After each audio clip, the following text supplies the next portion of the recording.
Welcome to I wife education. स्वागत है आपका हमारे इस चैनल पर।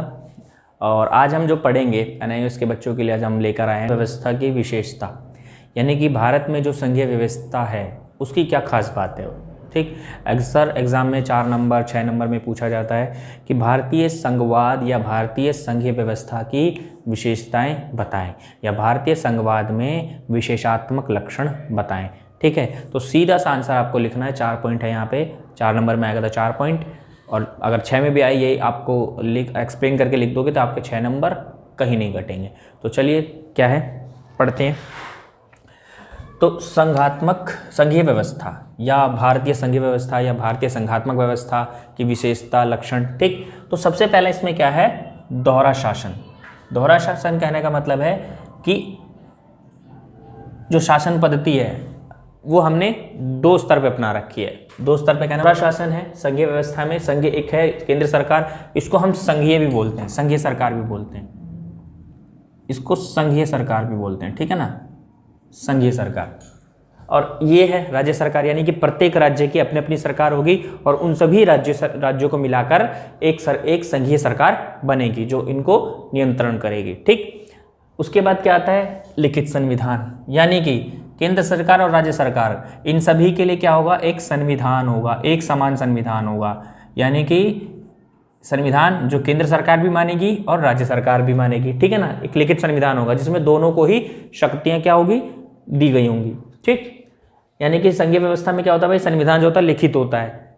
ठीक, फिर आता है स्वतंत्र न्यायपालिका, यानी कि इसमें किसकी व्यवस्था की होती है, स्वतंत्र न्यायपालिका की, जो क्या करती है, केंद्र और राज्यों के, अब मान लो केंद्र और राज्य 2 स्तर की सरकार हैं, दोनों में किसी न किसी बातों को लेकर झगड़ा हो सकता है, विवाद हो सकता है, तो उन विवादों को सुलझाने के लिए किसकी बात की गई है, स्वतंत्र न्यायपालिका की। किसको, केंद्र और राज्यों के मसलों को, के विवादों को सुलझाने के लिए। ठीक है ना, विवादों को निपटाने के लिए, सुलझाने के लिए किसकी, स्वतंत्र न्यायपालिका की व्यवस्था की गई है। इसके साथ साथ और भी ये कई काम करती है, जैसे हमारे मौलिक अधिकारों की रक्षा करती है, संविधान की व्याख्या करती है। ठीक है, फिर आता है शक्ति का विभाजन। संघीय व्यवस्था में सबसे इंपॉर्टेंट है शक्तियों का विभाजन।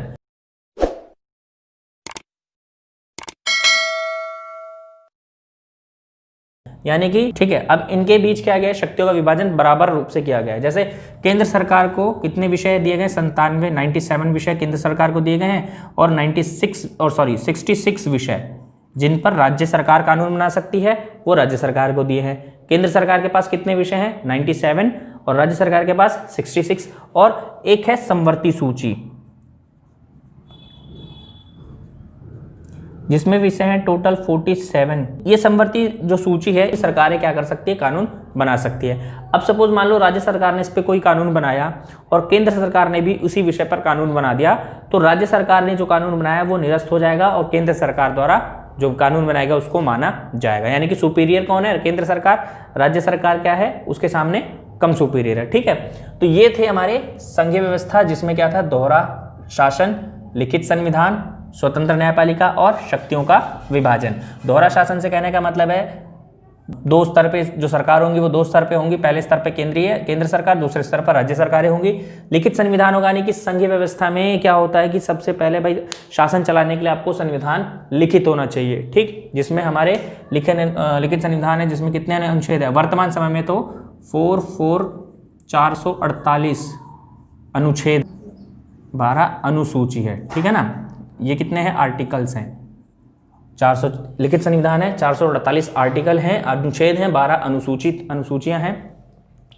उसके बाद एक इसमें क्या कर रखा है संघ व्यवस्था में भाई, दोनों अगर केंद्र सरकार और राज्य सरकार के बीच विवाद हो जाए तो उसके निपटारे के लिए स्वतंत्र न्यायपालिका की व्यवस्था की गई है। यानी इसकी सर्वोच्चता है, सर्वोच्च न्यायालय जिसको हम बोलते हैं, सुप्रीम कोर्ट है ना, यानी इनके मसलों को कौन देखता है, सुप्रीम कोर्ट। शक्तियों का विभाजन की भाई इनके बीच में कोई दिक्कत ना हो, तो इसलिए इन्होंने क्या करा, शक्तियों का विभाजन कर दिया कि केंद्र सरकार राज्य के बीच में ना है, राज्य सरकार केंद्र के बीच में ना है। तो ये थे संघीय व्यवस्था की कुछ विशेषताएं कि अगर हम संघीय व्यवस्था लाते हैं तो उसकी क्या विशेष बात होगी।